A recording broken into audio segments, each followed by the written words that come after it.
Hi, everybody. Welcome back to the Maroon Devil Coaches Show here in October. It's hard to believe it's the last week of the regular season. And looking around our beautiful mountains, we have just an outstanding color season. But I tell you what, when it comes down to color, only two colors matter on Friday night, and that's maroon and white, as our Maroon Devils get ready to take on the Cherokee Braves. And, Coach, let's go back and review a little bit. Wow, the maroon and white proud last week. We had a really tough game at Murphy High School. You take away a couple of plays, and that could have gone the other way in our favor. But what a great game, and I think our kids really, really had a solid effort last Friday. Yeah, I told them after the game their effort. You can't be mad at it. They played hard. Yeah. We fought a lot of adversity last week in that game. I think it was play 7. Gabe, our quarterback, got knocked out with the shoulder injury, didn't return, and so, and I know Reese, coming in, we felt real good about that.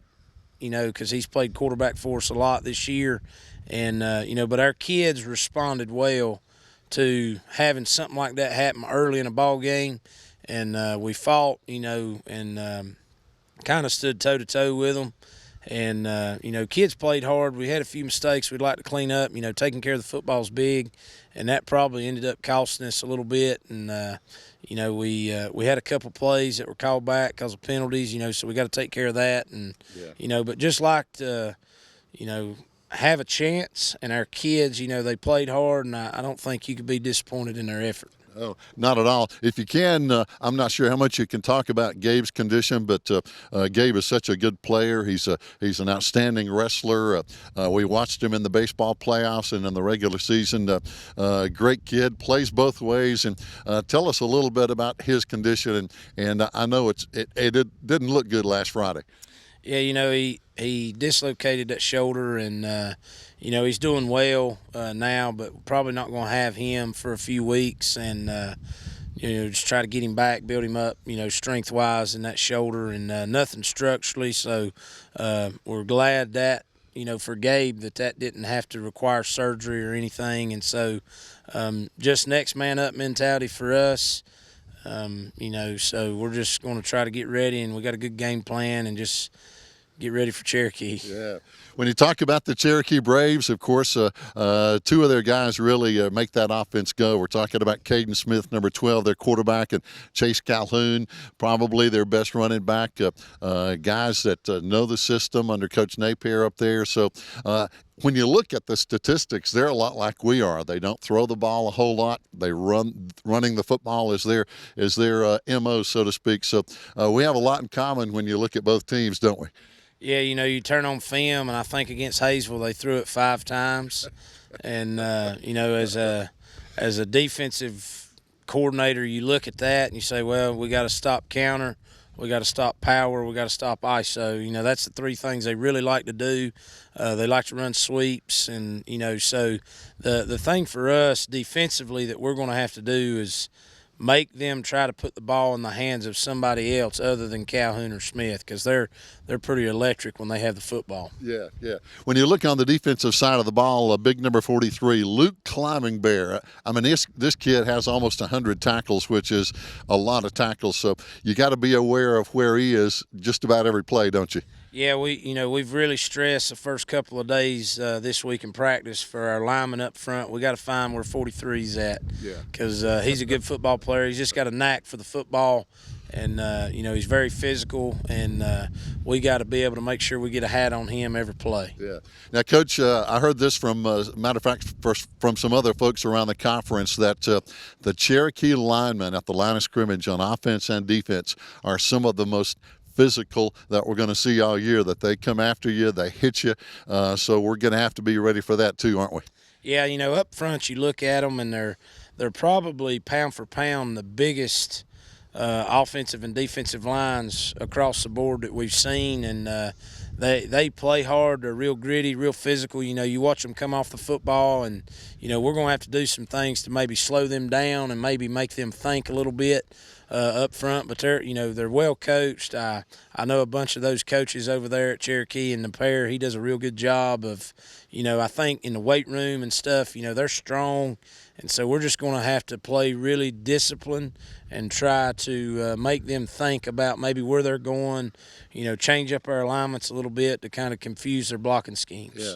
Now, Coach, I know we're focused on Cherokee right now. That's the that's the next game as we get ready for that. A lot of folks are already talking about playoff possibilities, and of course, our Smoky Mountain Conference teams. We have 6 berths for the conference, so we know we're going to be in the playoffs. Obviously, we'd like to have a playoff game at home, but we'll maybe find out about that on Saturday. But we're hoping for that, aren't we?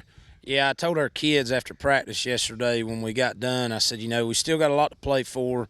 Yeah. We've had some tough lumps in the road, and we've kind of, mentally you got to recheck yourself, and kind of how do you encourage our kids to play hard and keep them battling, keep them fighting. And I told them yesterday, we go beat Cherokee, we're probably going to get a home playoff game.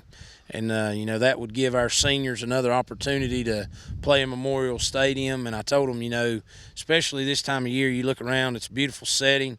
We got a great place to play. Support's huge in Swain County. They're going to come out and watch these boys play. And so we have a lot to play for in the fact not only is it Cherokee, an SMC team, but we've got something next week that could be our reward as well, not only getting a victory this week, but maybe getting to play at home in the playoffs. Yeah. And, Coach, I know, it has been a long season. It's hard to believe this is the last week of the regular season. So I know both teams, every team, as a matter of fact, in the Smoky Mountain Conference, because of the physical kind of play, have guys that are beat up with, this injury and that injury. So trying to keep these guys healthy and ready to go is a real challenge this time of year, isn't it? Yeah, we were talking before we come on air that about the first 5 or 6 games of the year, we were probably one of the healthiest teams in the SMC. Didn't have anybody out, so we've kind of been bit by the injury bug the last 3 or 4 weeks, and we got some guys playing some positions that they wasn't playing at the beginning of the season. We've moved some people around, and it's just one of those things that when you're in 1A, I was talking to another coach that's a 1A coach in the mountains yesterday, and when you have limited numbers, you just have to, keep your fingers crossed and hope for the best. But at some point or another, you're probably going to get one of those injuries. And I think we've got right now 4 season-ending injuries for our team, and that's big for us. A couple seniors, couple underclassmen. Some of our leadership is not on the field now for us. They're leading from the sideline, and you just got to rally around those guys and kind of use it as momentum and motivation to say, hey, we're going to play for those people that can't play anymore. And I think that's what we did against Murphy when Gabe went down. Our kids were inspired to honor him and with their play, and that's what we got to do every week is just continue to fight, continue to play hard, continue to get better. And we were talking about if we can start clicking a little more, taking care of the football, things go right, we can probably play as many games as we want to play. That's what every coach right now probably in the whole state of North Carolina is telling their kids. If we can get hot, go on a little streak, it don't take much, and you playing on Thanksgiving. So it's one of those things where you try to, keep encouraging, keep getting better, and if we just click at the right time, yep. Our guys, they understand – you can play 3, 4, 5 more ball games if we want to. Yeah, and Coach, that's something the Maroon Devils, I think, have always taken a lot of pride in is practicing on Thanksgiving Day. I mean, that's just something these guys they look forward to it. That's something they've had for many, many years, and so I know that's in their mind that they want to be there and do that again, don't they?